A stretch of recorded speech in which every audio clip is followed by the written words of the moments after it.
साल 1978 की film don एक कल्ट क्लासिक और बॉलीवुड की सबसे प्रतिष्ठित फिल्मों में से एक है।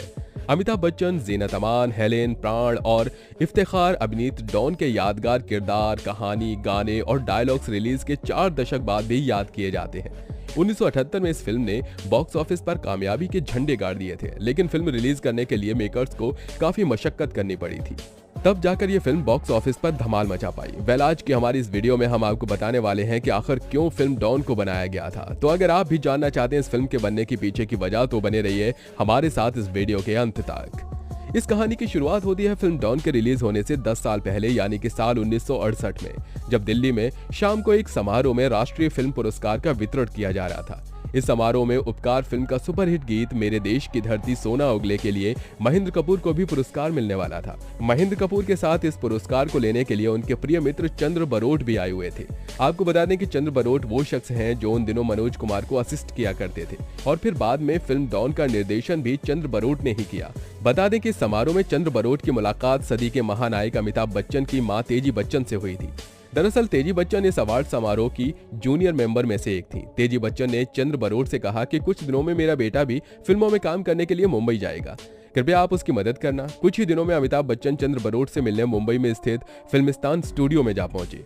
उस दिन मनोज कुमार की फिल्म यादगार की शूटिंग चल रही थी। जब चंद्र बरोट ने अमिताभ बच्चन की मुलाकात मनोज कुमार से करवाई तो मनोज कुमार ने बच्चन साहब से कहा कि इस फिल्म में आपके लिए कोई भी रोल नहीं है, लेकिन आपको मेरी अगली फिल्म रोटी कपड़ा और मकान में एक रोल जरूर मिलेगा। कुछ ही दिनों में जब रोटी कपड़ा और मकान फिल्म की कास्टिंग शुरू हुई तो मनोज कुमार ने अपना वादा निभाते हुए बच्चन साहब को इस फिल्म में अपनी भाई की भूमिका निभाने को दे दी। इस फिल्म की शूटिंग के दौरान फिल्म के असिस्टेंट डायरेक्टर चंद्र बरोट, फिल्म निर्माता नरीमन ईरानी, अभिनेत्री जीनत अमान और अमिताभ बच्चन के बीच गहरी मित्रता हो गई। कुछ दिनों बाद फिल्म निर्माता नरीमन ईरानी ने साल 1972 में जिंदगी जिंदगी नामक एक फिल्म को प्रोड्यूस किया। इस फिल्म में मुख्य भूमिका में थे सुनील दत्त और वहीदा रहमान, लेकिन किसी वजह से ये फिल्म बॉक्स ऑफिस पर फ्लॉप साबित हुई और नरीमन ईरानी भारी कर्ज में डूब गए। इसी दौरान फिल्म रोटी कपड़ा और मकान की शूटिंग भी चल रही थी।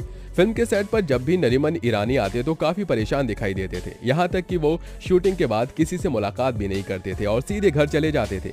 धीरे धीरे चंद्र बरोट, जीनत अमान और अमिताभ बच्चन इस बात को समझ गए कि नरीमन ईरानी अपने कर्ज को लेकर ज्यादा ही परेशान है, जिसके बाद इन तीनों ने ही उनकी मदद करने की ठान ली थी और उनसे कहा कि इस तरह हाथ पे हाथ धरे रहने से कुछ नहीं होगा। अगर तुम्हें अपने सिर से ये बोझ उतारना है तो तुम्हें एक और फिल्म बनानी पड़ेगी जिसमें हम तीनों आपकी मदद करेंगे। इन तीनों ने नरीमन ईरानी को यह भी विश्वास दिलाया कि वो तीनों फिल्म में काम करने के लिए उनसे फीस नहीं लेंगे। हाँ, लेकिन अगर फिल्म हिट होती है तो उसके प्रॉफिट में शेयर दे देना।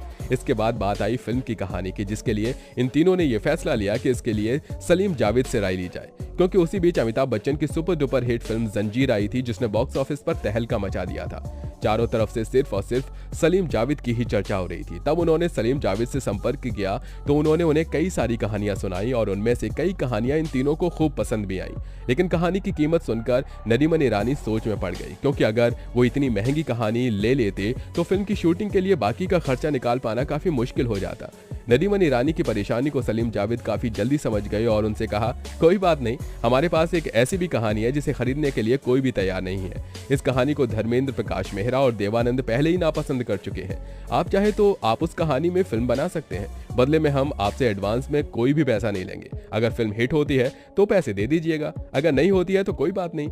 इस तरह फिल्म की कहानी का जुगाड़ भी हो गया था। इस कहानी का जब कभी सलीम जावेद जिक्र करते हैं तो उसे डॉन वाली कहानी ही कहकर संबोधित करते हैं। यह नाम चंद्र बरोट को इतना ज्यादा पसंद आ गया था कि उन्होंने इस फिल्म का नाम रजिस्टर ही करवा लिया था। इस फिल्म में प्राण साहब फिल्म के प्रॉफिट में शेयर के शर्त पर ही जुड़े थे। इस तरह से फिल्म की शूटिंग भी शुरू कर दी गई।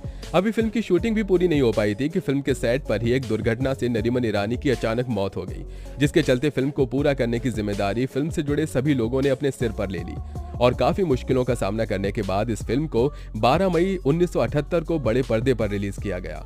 उस दौरान इस फिल्म की कई जबरदस्त फिल्मों से बराबर की टक्कर भी हुई। इसके बावजूद इस फिल्म ने बॉक्स ऑफिस पर जबरदस्त कमाई की। फिल्म के प्रॉफिट में अपना अपना हिस्सा लेकर बाकी के पैसे नरीमन ईरानी की विधवा सलमा जी को दे दिए गए। सलमा ने सबसे पहले नरीमन ईरानी के सभी कर्जों को उतारा। इस तरह फिल्म डॉन भारतीय इतिहास में अमर हो गई। तो दोस्तों, ऐसे बनाई गई 1978 में आई फिल्म डॉन। वेल, आपको ये फिल्म कैसी लगी थी आप हमें कमेंट बॉक्स में कमेंट करके जरूर बताइएगा। साथ ही हिंदी सिनेमा जगत से जुड़ी ऐसी और दिलचस्प बातों को जानने के लिए आप हमारे चैनल को सब्सक्राइब करना बिल्कुल मत भूलिए।